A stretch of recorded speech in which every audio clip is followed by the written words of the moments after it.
কম আলোচনা হয় না আমাদের। আমরাও গল্প করি, আল্লাহ রসুলও গল্প করতেন। আমাদের গল্প হয় রাস্তাঘাটে, হাটে, বাজারে, দোকান পাঠে। আল্লাহ রসুলেরও গল্প হইতেন। আমাদের গল্প থাকে মানুষের কুৎসা, মানুষের বদনাম, মানুষের বিদ্বেষ। আর আল্লাহ রসুলের গল্পের মধ্যে থাকতো জান্নাতের সুসংবাদ। কি থাকতো? জান্নাতের সুসংবাদ। আল্লাহ রসুল সাল্লাল্লাহু আলাইহি ওয়াসাল্লাম একদিনের গল্পটা আমি শোনাই। আল্লাহ রসুল সাহাবীদেরকে নিয়ে আলোচনা করতেছেন, তখন হঠাৎ করে এক পর্যায়ে বলে উঠছেন, এই সাহাবীরা জানো, আমার উম্মতের মাঝে এমন এক ব্যক্তি আছে, যেদিন জান্নাতের সমস্ত দরজা ওপেন করা হবে, ওই দিন সমস্ত দরজা দিয়ে আমার উম্মতের এক সাহাবীকে বা আমার উম্মতের এক ব্যক্তিকে সকল দরজা দিয়ে স্বাগত জানানো হবে জান্নাতে প্রবেশ করার জন্য। এই কথা যখন বলছে তো সমস্ত সাহাবীরা চুপ করে বসে আছেন। হঠাৎ করে আল্লাহ রসুল বলছেন, চিনো তোমরা তাকে? তো আল্লাহ রসুল বললেন, উনি হলেন আবু বকর। হায় হায়, এই কথা আল্লাহ রসুল বলতে দেরি, বইলাই আল্লাহ রসুল উমরের দিকে একটু তাকাইছেন, আর চোখ দিয়া তাকায়া দেখেন যে উমর রাদিয়াল্লাহু আনহুর চেহারাটা মলিন হয়ে আছে, চিন্তার ভাঁজ, চেহারা কালো। তো আল্লাহ রাসূল বুঝতে আর দেরি হয় নাই। তো আল্লাহ রসুল আবার বলেন, শুনো, আমি স্বপ্ন যুগে জান্নাত দেখতেছিলাম, তো জান্নাতের 3টা বালাখানা একসাথে দেখছি, এবং ওই এক বালাখানার সামনে দেখলাম যে একজন সুন্দরী রমণী বৈশা ওযু করতেছে। জানো সেই জান্নাতটা কার? তো আল্লাহ রাসূল বললেন যে ওই জান্নাতটা হচ্ছে, আমি ফেরেশতাকে জিজ্ঞেস করলাম, বলো ওই জান্নাত কার? তো ফেরেশতা আমাকে জানাইছে এটা আপনার সাহাবী হযরত উমরের। সুবহানাল্লাহ। হায় হায়, এই কথা বলতে দেরি তো হযরত উমর রাদিয়াল্লাহু আনহুর চেহারা ফকফকে হয়ে গেছে, মুস্কি, আমার মন বলে মনে হয় মুস্কি মুস্কি হাসতেছিল। তো এবার আল্লাহ রসুলের কথা বলেই তাকাইলেন হযরত উসমান রাদিয়াল্লাহু আনহুর দিকে, তাকায় দেখলেন তার চেহারাটাও একটু মলিন। মনে মনে মনে হয়, আমার মন বলে আর কি, মনে মনে মনে হয় বলতেছিলেন, কি ব্যাপার, আমার নাম তো এখনো আসে নাই। তো আল্লাহ রাসূল সাল্লাল্লাহু আলাইহি ওয়াসাল্লাম আবার বলে উঠলেন, এই সাহাবীরা শুনো, জান্নাতে প্রত্যেক নবীর একজন করে দুস্থ থাকবে, আমারও একজন দুস্থ থাকবে। জানো তোমরা আমার দুস্থ কে হবে জান্নাতে? লিকুল্লি নবিয়িন রফিকুন ফিল জান্নাহ ওয়া রফিকি ফিহা উসমান ইবনে আফফান। জান্নাতে সমস্ত নবীদের একজন করে বন্ধু থাকবে, আমারও একটা বন্ধু থাকবে, আমার বন্ধুর নাম হচ্ছে উসমান ইবনে আফফান। সুবহানাল্লাহ। আল্লাহ রাসূল এই কথা বলতে দেরি হযরত উসমান রাদিয়াল্লাহু আনহুর চেহারা, হায়, আল্লাহ রাসূল এই কথা বলার সাথে সাথে চেহারায় আলোকিত হয়ে গেছে। সুবহানাল্লাহ। তো এবার আল্লাহ রসুল তাকাইছেন হযরত আলী রাদিয়াল্লাহু আনহুর দিকে, তাকায় দেখেন যে আলীর চেহারাটা একটু অন্যরকম ভাব। তো আল্লাহ রসুল জিজ্ঞেস করলেন, এই আলী, তুই খুশি না যে তোর জান্নাতটা আমার জান্নাতের সাথে থাকবে? সুবহানাল্লাহ। আরে এই কথা বলতে দেরি আল্লাহ আলী, আমার মন বলে যে আলীর হাসি দেখে কে যে আমার জান্নাত আল্লাহর রসুলের জান্নাতের সামনে থাকবে।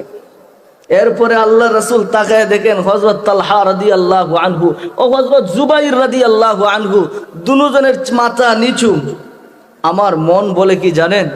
আমার মন বলে যে হযরত তালহা রাদিয়াল্লাহু আনহু মনে হয় এরকম হাত কসলাইতেছিলেন যে আল্লাহ রসুল আমার দিকে তাকায় না কেন, আল্লাহ রসুল আমার দিকে তাকায় না কেন, হাত কেন কসলাইতেছিলেন? এটারও একটা কাহিনী আছে, হাত কসলানোর একটা কাহিনী আছে। আল্লাহ রসুল যেই দিন ওহুদের যুদ্ধের দিন, যখন আল্লাহ রসুলকে দুশমনরা চতুর্দিক থেকে তীর নিক্ষেপ করতেছিল, কোনোভাবেই লক্ষ্য বস্তুতে পরিণত করতে পারতেছিল না, এক পর্যায়ে উপর দিক থেকে তীর নিক্ষেপ শুরু করছে। তো হযরতে তালহা রাদিয়াল্লাহু আনহু ওই সময় হাত উপরের দিকে উঠায়া দিছে, জানি না ওই হাতের মধ্যে আল্লাহ কি জাদু লাগাইয়া রাখছে, সমস্ত তীরগুলো তালহার হাতের মধ্যে লাগতেছিল, হযরত তালহার হাতের মধ্যে লাগতেছিল। তালহা রাদিয়াল্লাহু আনহুর হাতটা প্যারালাইসিস হয়ে গেছে। এই জন্য বলছি, আমার মন বলে যে উনি মনে হয় হাত কসলাইতেছিলেন যে আল্লাহ রাসূল আমার দিকে তাকায় না কেন, আমাকে কিছু বলে না কেন।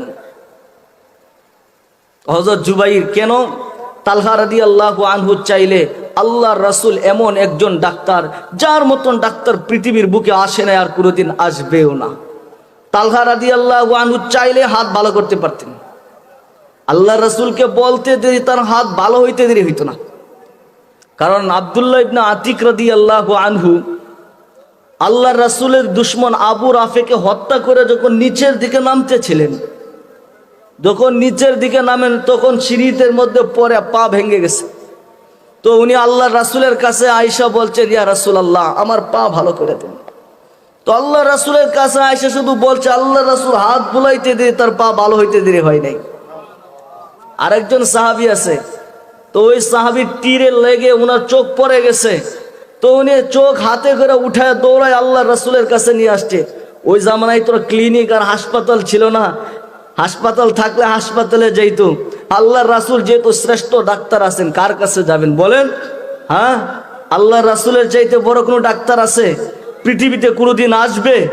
আসার কল্পনা করা যায়? তো ওই সাহাবী আল্লাহর রাসূলের কাছে আয়েশা বলছে, ইয়া রাসূলুল্লাহ আমার চোখ লাগাইয়া দেন। তো আল্লাহ রাসূল বলছেন, সাহাবী ধৈর্য ধারণ করো, জান্নাত মিলবে, ধৈর্য ধারণ করো, জান্নাত মিলবে।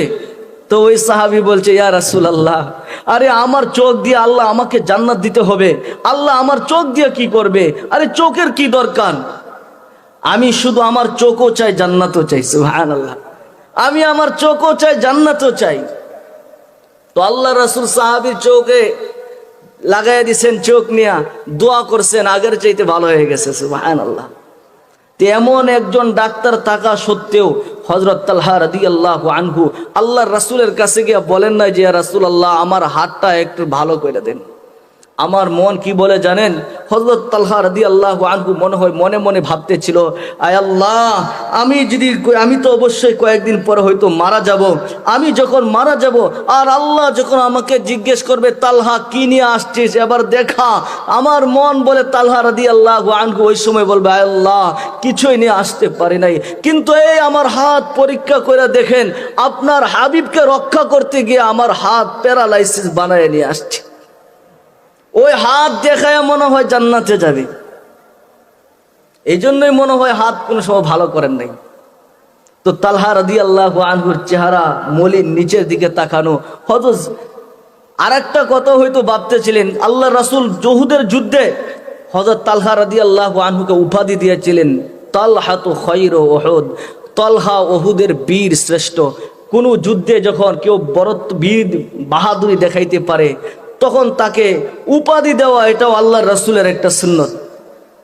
এবার জুবাইর রাদিয়াল্লাহু আনহু, ওনারও তো চেহারা নিচের দিকে। তো জুবাইর রাদিয়াল্লাহু আনহু আমার মন বলে যে মনে মনে ভাবতেছিল, ইয়া রাসূলুল্লাহ আমার দিকে রাসূল তাকায় না কেন? যে আরে খন্দকের যুদ্ধের সময় যখন আল্লাহর রাসূল বলছিলেন, কে আসো আমাকে শেষ রাতে, কে আসো আমাকে সংবাদ এনে দিবে, একবার দুইবার তিনবার আমি বলছিলাম আনা আনা আনা, ইয়া রাসূলুল্লাহ আমি আইনা দিব। তখন তো কেউ বলে নাই আনা আনা, আমি জুবাইর বলছিলাম। তো ওই দিন তো আমাকে রাসূল এই উপাধিও দিয়েছিল, লিকুল্লি নাবিয়িন হাওয়ারিয়ুন ওয়া হাওয়ারিয়া জুবাইর, প্রত্যেক নবীর একজন হাওয়ারি থাকে, আমার হাওয়ারি হচ্ছে জুবাইর। তো আল্লাহ রাসূল হঠাৎ করে বলে উঠছেন, এই সাহাবীরা শোনো, জান্নাতে প্রত্যেক নবীর একজন করে খাদেম থাকবে, জান্নাতে প্রত্যেক নবীর একজন করে খাদেম থাকবে। আমি ভিআইপি নবী, আমি সর্বশ্রেষ্ঠ নবী, আমার দুইজন খাদেম থাকবে। ওই দুইজন খাদেমকে তোমরা চিনো, একজন হলো তালহা আর একজন হলো জুবাইর রাদিয়াল্লাহু আনহুমা। হায় হায়, ওই কথা বলতে দেরি উনাদের চেহারা হাসি উজ্জ্বল হইতে আর দেরি হয় নাই। সুবহানাল্লাহ। এটা ছিল আল্লাহর রাসূল সাল্লাল্লাহু আলাইহি ওয়াসাল্লামের গল্প। আপনার আমার গল্পটা এরকম হয়? আপনার আমার গল্পে তো কোনো সময় জান্নাতের আলোচনা থাকে না, আরে কোরআন হাদিসের আলোচনা থাকে না, নামাজিদের আলোচনা থাকে না। আপনার আমার আলোচনাটাই হয় মানুষের কুৎসা আর বদনাম নিয়ে। আল্লাহ আমাদেরকে হেফাজত করুন, আল্লাহ আমাদেরকে সাহাবীদের মতো আদর্শবান হওয়ার তৌফিক দান করুন।